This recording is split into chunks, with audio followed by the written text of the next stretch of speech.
Hey, hi, hello, and welcome to my beauty industry enthusiasts, content creators, and brand visionaries. Get ready to step into a world where beauty meets business, where the creator economy blends seamlessly with strategy.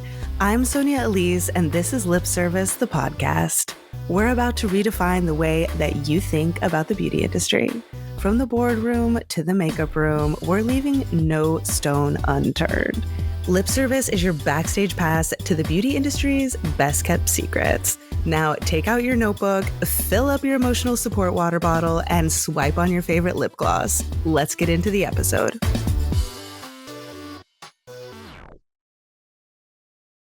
Welcome back to another episode of Lip Service, the podcast. We are here today with Miss Krysten Wags. I'm so excited for this interview. Welcome, Krysten. Thank you so much for having me. I'm very excited to be here. Of course. So I have been watching Krysten on TikTok for a very long time, and I just absolutely love her content. And I think she's such a good example of bringing your truest self to a platform. So that's why I really wanted her on the podcast, because I think so many people as content creators have a hard time just like naturally showing up at themselves. So that's what I really want to talk about today. But before we dive into everything, all the things, I have to ask you, what's on your face? Oh, everything. Makeup Forever HD foundation, but like the ultra hydrating one that they just launched. I'm so excited because I got it in the wrong shade. I got it like 2 shades darker than I normally am, but now it's summer and I'm a little tan, so I can finally wear it. It's incredible. Makeup by Mario Master Max palette on the eyes, Benefit Bang mascara, that burgundy one. I made a video about burgundy mascara. He said, girl, you gotta make a video. It's going everywhere. I literally do wear it every single day. Makeup Forever creamy brow pencil. What else? Oh, Armani Beauty just launched these like blush filter, like blushy cream blushes. I literally just got it yesterday. You're like on the face. Gonna butcher the name, but it was like a luminous liquidy thing, right? That one? Yeah. Yes. And it's like, I feel like so many of the liquid blushes are so pigmented. It's like, it turns me off a little from using it, but those are so good. They're perfectly sheer. And YSL Candy Balm on the lips. And probably a bunch of other stuff, but that's those are like the gist I love of it. Perfect. Yeah. And okay, so let's say tomorrow you head to the afterlife, whatever that looks like for you. What is the one product you take with you? And it can be anything that you feel like this has to come with me. I'm not going to think about this too hard because immediately the first thing that came to my brain was the Innisfree green tea hyaluronic acid moisturizer. Really? Like, if I don't use that moisturizer, I'm crusty. I have very dry skin. I started seeing an esthetician in February and I was like, please, why is my skin so dry? She's like, use a moisturizer with hyaluronic acid in it. Just try that. See if it works. And I had that one already laying around in my house and I was like, okay, let me whip this out. And it was incredible. And so it's been 6 months. I use it every day, morning, night. It's the best. Wow. Can't be crusty in the grave, you know? Absolutely not. Okay. I definitely give that response a stamp of approval. I love it. Okay. And then lastly, I always ask everyone, where are you finding inspiration right now? It can be like silly random or it can be like actual art. What's inspiring you?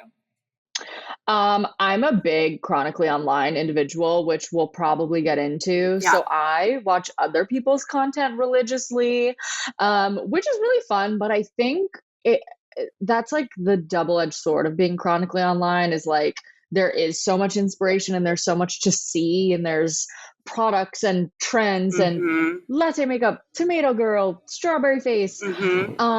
It's really fun to try, but I think the last year or so, I've really been trying to get back to like me and what do I like and literally just what feels good to me.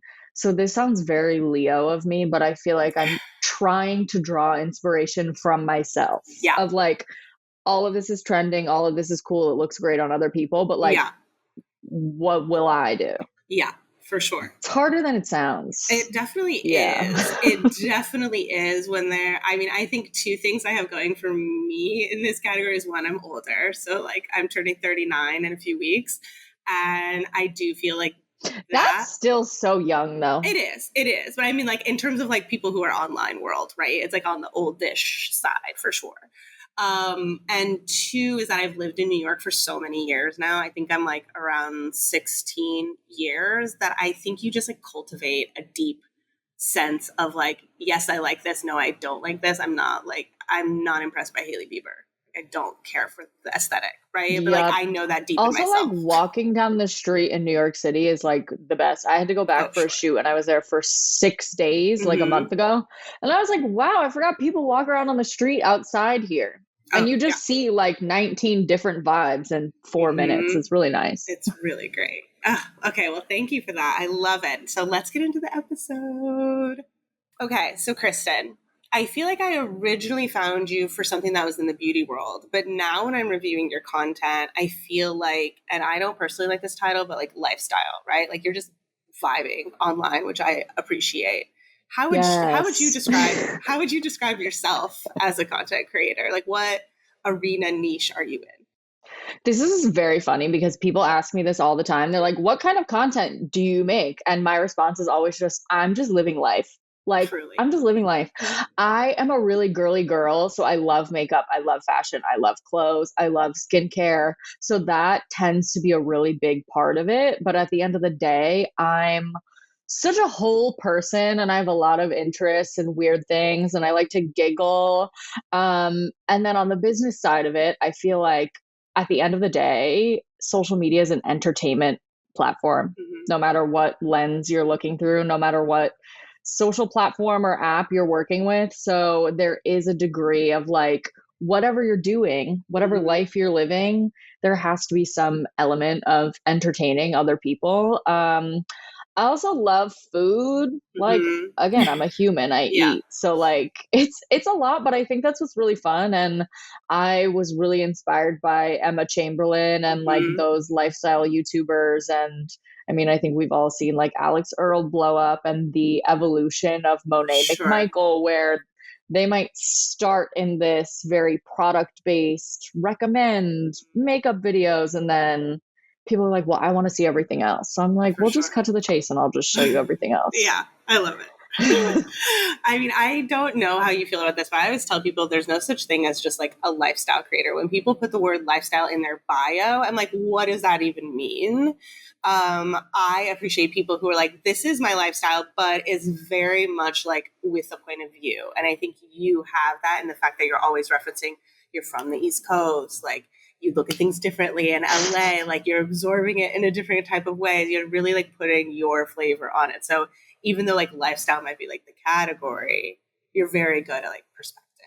Thank you. And I think that's been something that's interesting to me. And I think as content creators, everyone can agree, like the algorithm is such a big question mark. Yeah. I feel like I've had to identify as a lifestyle creator just because of like, brands will ask you like, what type of creator are you? And I'm like, I really don't.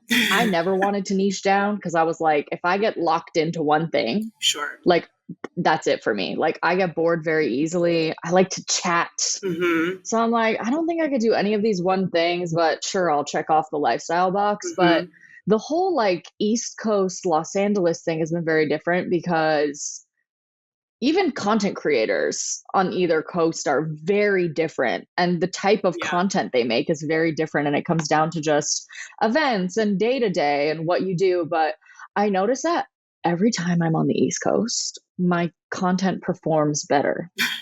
And I'm like, is it because it's resonating with like my people? And like the people in LA are like, whoa, she's a lot. Like one of my top comments on my videos are like, why is she yelling at me? And I'm like, this is just who I am. How it comes out. Yeah. So it's interesting. That's so funny. I love it. And you also work full time, right? Yeah. Yeah. That was another thing. I got into content like not by accident, but it turned into a job by accident. I went to acting school. I've been an actor my whole entire life. I'm auditioning every week for whatever random things come into my inbox and just waiting for the day. Yeah. But basically what happened was like 2 years after I graduated from college, I had a callback for something huge on Apple TV. And it was like the main character in this thing, and she sang and she played guitar. And I was like, yes. Because I also do that. But I don't like to put that online because I get very like shy about that stuff, which is weird because I used to do it very publicly. And before I went into the room on the sign-in sheet, and this was probably like 2019, it said, how many Instagram followers do you have?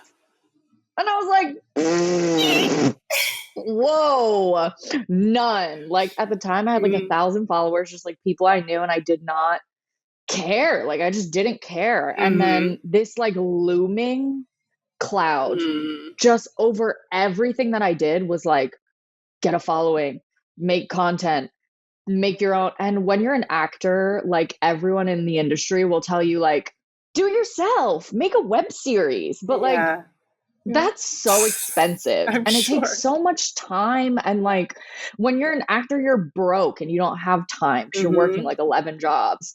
So one of my 11 jobs was at a boxing studio called Rumble. And I was a manager there. And interestingly enough, that was my first foray into like influencers. A lot of people who taught at the boxing studio were fitness influencers. And I always had this idea in my head that influencers were like vapid, awful people who asked for stuff for free because they would post about it. And I think to a degree, like a lot of people think that way, or like pre-COVID, I think that was like a big thing. And then I met these people and I worked with them and I was like, okay, they're smart, they're savvy, they're making insane money. And also like, they're not so different in real life than they are online. So when COVID hit, naturally all the boxing studios closed because you can't really do that when there's sick going around. And my boyfriend was working at an agency at the time, a marketing agency. And he was like, girl, you need to get on TikTok. You are unemployed. You're collecting these stimulus checks. Like there's no time like the present. TikTok was just starting to blow up. It was like the Charlie D'Amelio era. And I just started doing whatever stupid trends were like they used to have this Discover page where they put like branded trends. And it'd be like, today's the Lysol dance or like the Subway $5 footlong challenge. I forgot about and that I page. Learned, it was a horrible time. It was horrible. But I learned that if you made a video that was good enough, like they would put it to the front page of TikTok. So that's how I was hacking the system. I was participating in these god awful, like filter. Oh my God, it was like offensive. And it like started kicking off from there. And then I learned that I had to make my own content. So that's when the lifestyle stuff started coming in where I was just doing whatever.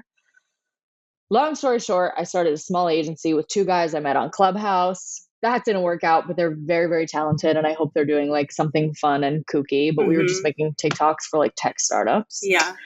And then I found my role at laundry service, which I've now been at for almost 3 years. I'm full-time. I started as a senior content creator and now I'm associate content director. So big, spooky job, but this is like traditional advertising. And I mean, they initially, I don't know how much I can say about this, but I was asked to work on a large social platform, wanted to get on TikTok. And everybody was like, why would you want to do that? And they were like, I don't know, but we need some TikTokers. And the story that I was told was that they asked every single creative at the agency, like, hey, can you make a TikTok? And they were like, hell no, I'm not touching that with a 10-foot pole. That's so scary. So it's like virtually no experience, just like brand work. And the guy who interviewed me, who's one of my creative directors now, said that he watched a vlog that I made with my dad at Publix. So cute. And that's what got me the job. So you never know. It's insane. I've learned a lot. And I will tell, I think this is what's really interesting. for the listeners, either on the brand side or on the creator side, there is a crazy mega psycho push for every single major brand to be working with creators. Like it's never been more important. For one of the large brands that I'm working on now, we are working on a television spot starring 3 creators because our creator content did so well. They said, we want to put this in a commercial, but like, don't make it a commercial, just put the TikToks on TV. So huge. It's real. Wow. It's real. And how much do you think that like what you're doing, because clearly you started TikToking first, now you're like at a 9 to 5. I mean, it's a creative 9 to 5, so I'm sure it's not like your typical like 9 to 5 girly, but you know, that's clearly not what you thought. Like you thought you'd just be acting and this would be helping or whatever else. And now here you are like doing a whole other hustle. Like, are you excited about this new journey? Or are you like, I really just want to be acting and be on TikTok? What is like the long term? Well, so like, I think what's amazing about it is that it all informs the other thing. Sure. And I always knew like, I've started acting when I was 5 years old. And when I was in college, I worked 3 jobs. So when I graduated, I said, I will not do the starving artist thing. I'm good. Yeah. Like we can have a full life sure. with many things going on. Great. So I always knew like I'd be open to like a traditional career. I just never thought it would be something that I actually loved, that I was like good at, which is really cool. So I think, again, what's interesting is like my acting training informed my content. Again, getting back to like content is entertaining people at the end of the day. Like you have an audience you have to take care of. You have to make them feel a certain type of way. You have to sell a product. Like I did commercials when I was younger. So all of that informs the content. The content informs when I go in for an audition, it's, oh, well, we're looking for someone with a social media following, or I go in for like a lot of comedy roles that spoof influencers, which is great. I'm like, I can play the worst influencer you've ever met in your life. Like hilarious. And then on the agency side, like we're doing a lot of shoots. Like I'm on the ground. I'm like playing director on a lot of things. I'm working with a lot of other creators. So it's like having the language to be able to speak from creator to like huge influencer talent. Like, I know what you're supposed to do here, work with me. But also bridging the gap between these huge brands that make $20 million commercials that like can't figure out why Gen Z doesn't like them. It's like, it's not rocket science. It's just literally a silly little video. And the agency that I work at is so supportive. That's so we great. have now, I think there's like 8 or 9 content creators that work in-house across our different accounts. And some of them are also commercial actors. Like we have a guy who's like in Times Square on a Zoom ad right now. Some people are travel influencers. Like everybody kind of has their own side gig, but it works for our clients because they're like, okay, well, we're hiring the people who are doing it and not just like advertising heads who want to be cool on TikTok. I really love that. I do think that like there's such an interesting space for creators. I think so many people that I talk to specifically, especially on the beauty side of things, but I've worked in many different industries, are like, oh, I just want to be a full-time creator. I want to quit my 9 to 5, blah, blah, blah. But what if you could be the content creator for hire? You could be, you know, these other things, which is sort of like what you're doing here. And more people we're seeing do this, right? It's like very common. What we do is basically full-time UGC for one brand. It's like the same thing. Only what I like about being in-house is that when you have a longer standing relationship with the brand, they get to know you and you have more of a say in the overall piece of content, instead of just being like, well, you need my hands to deliver XYZ. It's like, well, no, I can tell you that this performed well last time. Like we have a little conversation. Also, like you get to work with a team. Like so nice. Oh, I think one of the hard, and you probably get this too. Like it's really hard to be a creator because sometimes you're just out of gas. Like you've made all you think you can make. Yeah.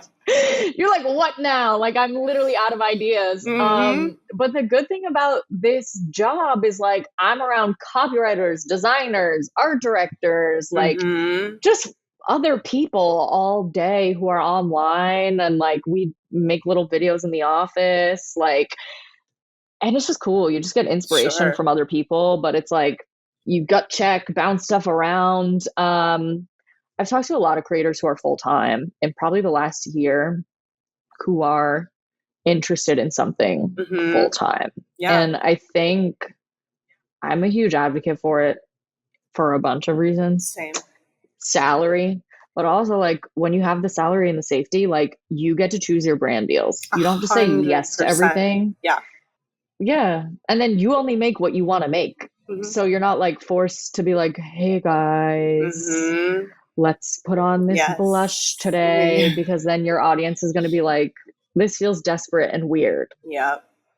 Agreed. Yeah. I think that's why the 40 plus area of content creators is the most powerful, because they're like older, they're sad, they normally have careers that they're happy with, they're like in their day to day, they're like, I'm good.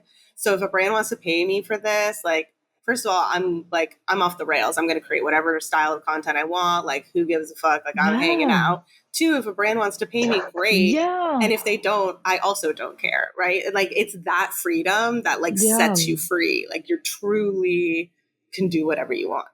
Yeah. And I think the other connection too, just off that point that I made between like being an actor and being a content creator, and now seeing like the behind the scenes of how all these ads get made. At our agency, we have an in-house influencer agency. So I work very closely with them to source people and figure out why we're sourcing people for what things. And what I've noticed is like, we always go for the people who have a very full, very vibrant life, who like are very real people, where like you can insert an existing product into that story. Instead of someone who is just a product reviewer or does one thing or is like too hyper specific, because then it's like, well, this isn't fun and it doesn't feel very authentic or like a real person. It just feels like influencer video, which for a lot of products I think can work. But at the end of the day, people just want to see real people. Like that's why influencers are taking over everywhere now. Is like you just want to see somebody live life, you know? That's so true. That's why I think Instagram stories will always be so powerful. Like, I think that outside of TikTok, Instagram stories is the most powerful tool that any creator has, is because it's like nobody cares there. Yes. You can be as unhinged as you want to be. It's gone in 24 hours. It has like the magic of Snapchat plus like TikTok plus like your Instagram like algorithm reach. Like it's doing the best of every world. And I think not enough people use it to the best of its ability. Instagram stories is my personal favorite method of watching other people's content. I love, also there's this big discourse around like, if you like somebody's Instagram story, you're flirting with them. I would just like to set the record straight that I like everyone's Instagram story. Like if I see anything even remotely fun, I'm like, yay! For me, it's not flirty. It's just fun. It's definitely not my generation either. Like to me, it's I'm like, not dude, like this is corny. Just like it if you like it. Oh what the hell? I used to have stickers that I would give out around Christmas as like a thank you to people, like a little sticker thing. And one of them said, if you like it with like a big thumbs up, because the likes used to be thumbs up. Yes. Ages. I know. Back when there was literally only one thumb. Only thumb. I was there. Don't worry. Okay, good. I was there on early Facebook. Yeah, for sure. For sure. I love it. Well, who in content are you loving right now? Like, is there anybody that comes to mind that you're like, oh, I wish more people knew about this person? They're just like so entertaining. Okay, so there's like quite a few people, and what's interestingly, well, this is not interesting because I'm a big like shit poster, so I love other people who shit post. I have to find this girl's name and I'll send it to you because I don't for the life of me know what her name is. Okay. She lives in Brooklyn somewhere. Okay. And she's just literally a girl. She has like dark brown hair and it's short. And she has the most aggressive accent from Brooklyn that you've ever heard in your life. Uh-huh. And she started doing videos that basically was just like her normal, like, life rants about people or work or whatever. But she talks like Tony Soprano. Like, it's insane. Like, she's so funny. And I was like, I love this girl. So I started following her. And then I've noticed over the course of the last few months, like, she was very small when I think she had like maybe 10K when I followed her. She's getting brand deals. Yeah. She's starting to take the phone outside. She's starting to vlog. So I'll find your name so you can put it in a little description or something. Sounds so entertaining. If people are listening and they know who this girl is, like, they'll know. Like, she's very specific. Again, I also go on TikTok to be entertained at the end of the day. So I love like Jasper the doll. There's this lady, she's like really old. She has a cat named Gizmo and she sings Gizmo to sleep every night. I'm like big on that. That's an instant follow in my book. Instant follow. Yeah. If you just type in beautiful Gizmo, it'll come up. So I love her. But on the beauty side, Tony Bravo. Oh, I think that's her name, right? Yes. You know who I'm talking about. Yeah. I mean, what a standout star this year. Like, someone who was just like, you know what? I'm going to fucking do it. And then she did. She was like, you know what? I'm crushing everybody. Her everywhere. Yeah. Everywhere she goes, I'm like, hee hee. But I also think she's a really good example of like, her beauty content is the star, right? I think it's kind of what catapulted her into like having a really engaged audience. Yep. And she's very honest. Also, the quality of her videos is incredible. So like, my biggest pet peeve is beauty creators who have shitty quality, or you're using a filter on your face. Because I'm sorry, everyone should be in back camera. You're gonna sell product to people with a filter. That's fucked up. Yeah, that really gets me. So her quality is incredible. And she's just adorable, but like everything that she does, I'm engaged. But she's like had a lot of opportunity this year. I feel like she's been on a lot of brand trips. I think she's at cons. I'm watching. I like her outfit. Yeah, I think she's at cons right now. Great. I wish I was there. Oh my God. Yeah, I'm obsessed. It's so funny too, because when you asked me that question, I immediately thought of people's handles. And I was like, what is their name? Like, that's how we know them. That is true. I know, it's insane. I mean, I do think that's a really good example of like, you have to be known for something before you can become like well known. Like, even if that known for something, or maybe it's not makeup tutorials, but like someone like Michaela, who I saw you did like her video of when she went overseas and like, what a trip, right? But like, by the way, I love her. I love her like, too. I love her. I mean, I think care she's a little bananas. Oh yeah, but same. Like, I don't care what shit like, she gets into. Specific. Whatever. Like, I'm a fan. She liked that video, by the way. Oh, she did. Great. We're friends You're still in my cool. head. You're still cool. She did. I was scared. I was like, oh my God, is she gonna block me? And then she liked it, and I was like, no, she definitely thought it was funny. Okay. So we're good.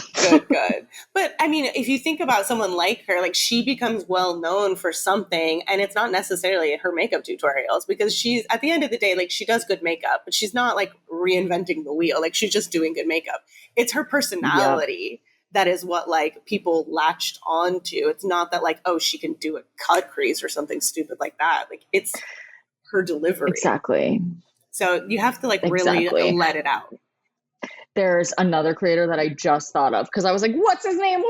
His name is Jake Fleming. I think he does like fashion videos. Oh, let's see. Is that him? Yes, Jake. Okay. Jake Fleming. Okay. Jake has like bleach blonde hair, and okay, he's fucking hilarious, like, to me. But how I recall his videos, because I followed him for a long time, like, he's just so unique and like perfect example of personal style, doing whatever you want. Yeah. But he has like this attitude about him in all of his videos. Like, he's a little mean, which I love. Like, be a little mean to me. Give it to me straight. Yeah. And that was like, okay, that's like the fashion guy who's mean. And at one point he lived in a castle in LA. Okay. So you're like, oh, that's the guy who lives in the castle and he's a little mean and he does the fashion videos, right? I love it. But yeah, I was having that conversation with my boyfriend the other day because we were talking about meme pages. Mm-hmm. And I think it's gotten, I don't want to talk about Instagram Reels too much because what a platform. Yeah. But I think a lot of people are having success growing on Instagram Reels as essentially a meme page where like they get some B-roll that's like fun. And then they put a little POV meme-ish text. But the thing that sucks about it to me is like there's a couple creators that I followed for a long time, either in the comedy space or in beauty or whatever, that I feel like have been reduced to meme pages on Instagram. Yeah. And I'm like, I don't even know what you do anymore. It's just like every time I see a video, it's like, oh, POV, your boyfriend like paid for your date. I'm like, this is why too. Those are the types of videos that half of America is like, send to your boyfriend, send to your dad. Exactly. So it just feels a little Facebook 2.0, but like it's working for a lot of people. Of course. Did you recently watch, there was an interview with Adam Mosseri on this podcast. Let me pull it up right now because I keep forgetting the name of the, this is called the Colin and Samir Show. So yes, I'm big fans of them. Okay, so they're so cute. They recently interviewed Adam Mosseri, head of Instagram, for anyone who doesn't know, and I was taking notes because I like the people love to know what Adam is saying. And one thing they really got into was like, how can your reel be successful, or how can you be successful on Instagram at all, right? And at first they really dogged him because they're like, you know what's good about YouTube? They just tell you how to be successful. Like there's no secretive. Like when you go into analytics, they tell you these analytics are important. Every person who works at Meta, Meta, Instagram, they'll tell you a different thing. I know. It's so frustrating. I'm like, ugh. Okay, I'm curious to see what you discovered because I didn't listen to this podcast yet. Okay, it's also very long, but one of the biggest takeaways I got was how important shares is. How important DM culture is and how deeply they weight what is going on in DM. So like how many times you DM. Which I think is why like these little memes, the little meme videos are going crazy. I know. Because also like half the time on Instagram, I don't have my volume on. So like if somebody's talking, love them. But like if I'm outside, I'm not turning my volume up to listen to that. But a little like funny little vignette with some text over it. Yeah. But to what degree does that like harm your identity 100% as a creator? Exactly. I don't know. I would much rather just like keep, like for me, my videos for Instagram are all talking head because that's what I am. I educate. I'm fine with it. If I never go viral or whatever. But I did play into the fact that if I could find the 10-second clip of my longer rant about something that was the spiciest take, that will go not off, but like off for me on Instagram in comparison to anything where I'm like, I'm actually explaining something of value. If I go on and I say like most people suck at affiliate marketing, which I truly believe that they do, that gets a lot of play. Yeah. But if you want to hear like the reason why and all the stuff, like no one will listen to the whole long version. So I'm like, that's okay. No one will learn anything here. But if they at least like get into my universe, then I could teach them the whole thing later on. Yeah. Also, like you never know what gets somebody in either, which is so interesting. Like there needs to be more analytics, deeper analytics of like, well, what video did this exact person follow me from and how long did they watch it? Like, I want to know that point. Yeah. Yeah, that would be helpful. They know. That would help a lot. They know. They just don't want to tell us. Yeah. Scary. So funny. In terms of the brand deals that you have done, what have you liked doing? Like, what are brands doing that you're like, this was great. I had a great time doing this. Very little or anything good? I think like I'm very spoiled because of my job in a way that like I get to brief other creators. And I love doing that because when I brief other creators on things, our whole thing is like, we make ideas that are creator agnostic, which essentially means like, we give you an umbrella and then you do what you want with it. You have to send it to the brand for approval, obviously, but like we pick you because you do a thing, you give us what you want to do. Come back. And so I'm at like 100K-ish on TikTok. And like I do a couple of like deals here and there on Instagram, but nothing crazy. Instagram, I just say Instagram's for the super fans. Like I'm not trying that hard over there. I love TikTok. I think because of where I'm at following size, like there's a very specific type of brand that is looking for someone like me. And what I found with like 99% of the brand deals that I get is like it's borderline scripted already. Or like they come to me with something and they're like, you have to do this. And here's 18,000 pages of guidelines. And I'm like, first of all, I feel like nobody watched any of my videos. And so a lot of times when I work with brands, I'll just straight up respond to them after seeing the brief. If I am like, what am I looking at? And be like, hey, out of curiosity, why me? Like literally why? Like, can you please send a reference from my page that you've seen? Especially as someone in the lifestyle niche, right? Who covers a lot of bases. Sometimes you're like, well, what kind of thing do you want me to do? Like, is this a like, which one of these thing? sticks is it?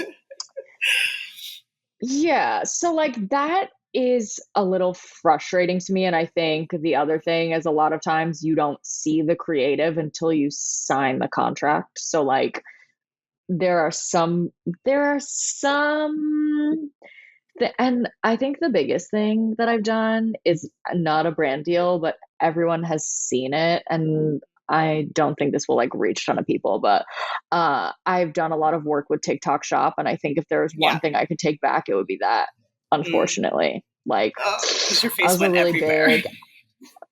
And like it was very muddy waters on usage. And the first one was cool because they flew me to New York. It was like a whole big thing. I was like actively creating those videos because I was in a program and I was making a lot of money doing that. Sure. The program, by the way, went bananas left. And they basically were like, if you still want to be in this program, you have to make 50 shoppable videos a month. 50. And I will tell you, everyone who's successful on TikTok Shop is in that program. I'm probably. Sure. I don't know exactly, but I know enough that I can probably tell. That's one where I was like, and like now I look back and I watch them and like I was lucky enough to like be able to rewrite some of those scripts based off of like my experience as like a shop creator. And those are very real. Like I made those videos. I liked those products. Like it was a moment in time. Sure. Before I feel like it spun out of control. And then also before I feel like I accidentally become the face of the thing. Which was like not my understanding of how that was going to work at all. But like generally, especially with beauty stuff, like I feel like it's pretty easy and it's really fun as long as I get to like show the product and just have like funsies. But it's always like the random products that I feel like it's a really fun brief at first. And then you submit your content and they're like, well, now you have to reshoot again and abide by all these crazy guidelines. I'm like, dude. But I do feel like there is like an uphill battle there where like the bigger you become, the more you get to have a say in what you actually make. And at the end of the day, like this is a job. But again, that's why I have my full-time job so that I don't have to say yes to everything that comes in, because sometimes stuff comes in and I'm like, ew, what is this? Or it's a product that I literally don't like. Like, you know, I don't know if you've ever been to a Quick Check or like a Wawa or a 7-Eleven. Wawa, and they have those milkshake machines. Yeah. They wanted you to rep the milkshake machine.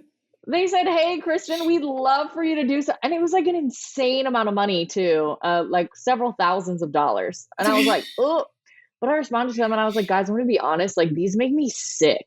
Like And also, like, do I want to be known as the girl who makes like gas station milkshakes? Because I'm not doing that. Like, I'm not popping into my local gas station for a milkshake these days. No. Pass.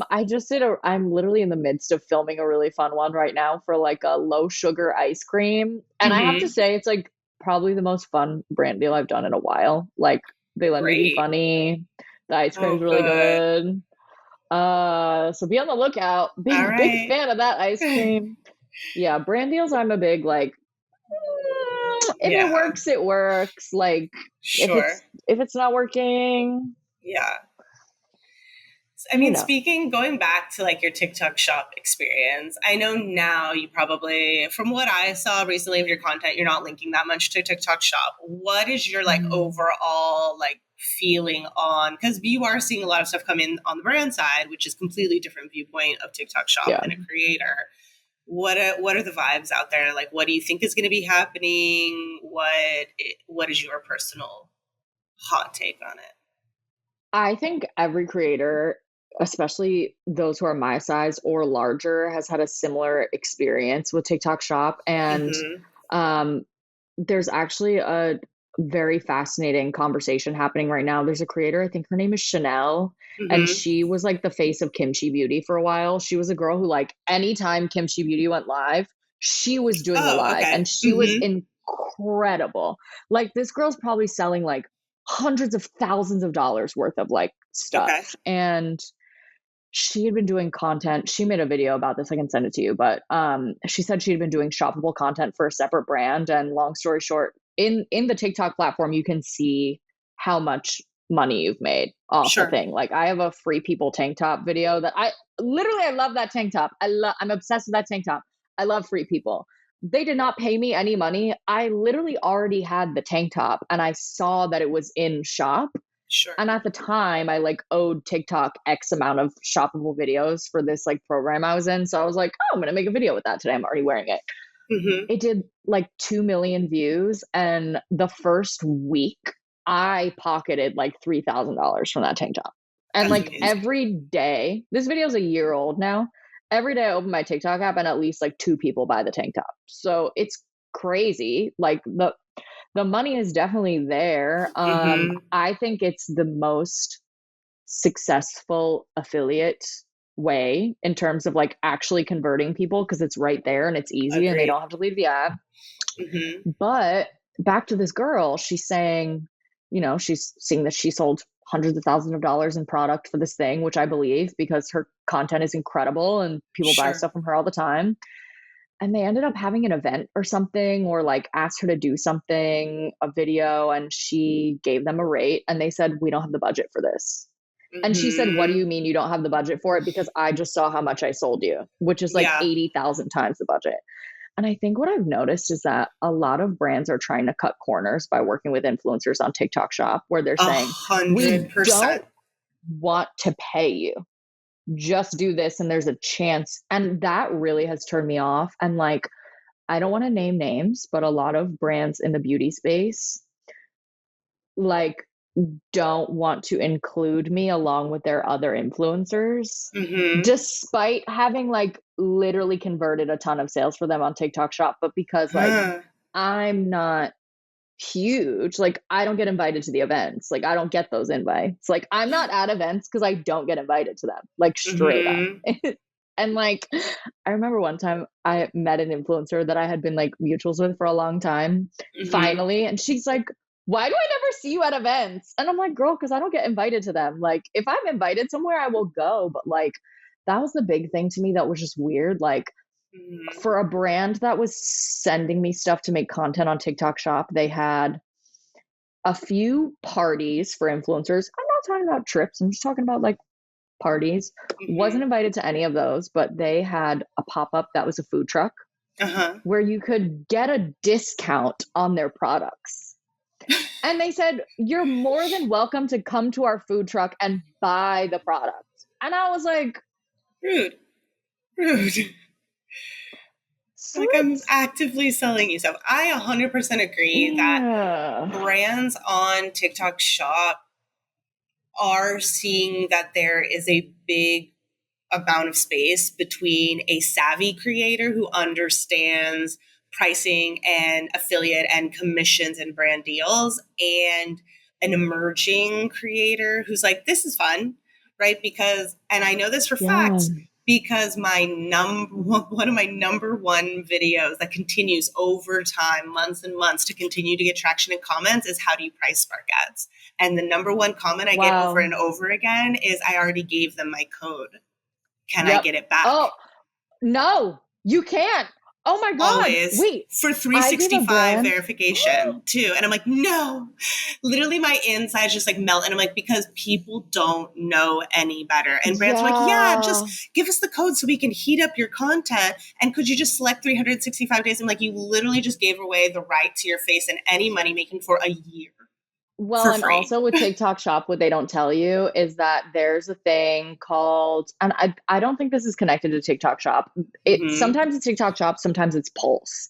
And my understanding of Pulse is that brands who pay to boost their ads, TikTok will identify content that's performing well, that's viral. And they essentially like glue the paid post to that viral thing. So every time that gets views, your paid gets views. Yes. You can't delete a video if you opt in to Pulse. And that's scary. And also on TikTok Shop, if you grant like any Spark, I don't know what it is, because I'm very savvy with Spark codes and dates and all this stuff. Same.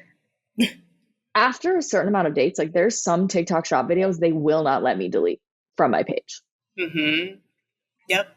If your Spark code is actively being used by any brand, you can't revoke usage. And to me, that's crazy, because you have the ownership. So after, let's say, like you get into some sort of legal battle, right? You select 90 days. The brand starts using it in a way that you did not authorize. You can't revoke until the end of the 90 days. And like, that seems not okay. There needs to be like another form of something. I had this issue with 2 brand deals actually, which like it wasn't anybody's fault. And I notified the platforms that I was hired through. I had a video for a creamer, like an International Delight creamer, get boosted. It was in the agreement. They paid for it. And immediately when they started boosting it, I filmed with my boyfriend. My boyfriend's Black. I don't know what side of the internet it went to. And it was like horrifying, the stuff I was waking up to every day. I was blocking people. I had the bullying filter on, but like they still find a way, right? Like death threats to my inbox. I was like, what the hell? Can't unboost it now. They already paid for it and they already selected that audience. So I just lived with that for 60 days. And then last summer, I filmed a video for an energy drink at the beach where I was in a bikini and I was talking about like how to like enjoy this hot girl beverage at the beach. And they boosted it to men after asking me what percentage of my audience was female and asking me to make a video for the girls. They boosted it to men.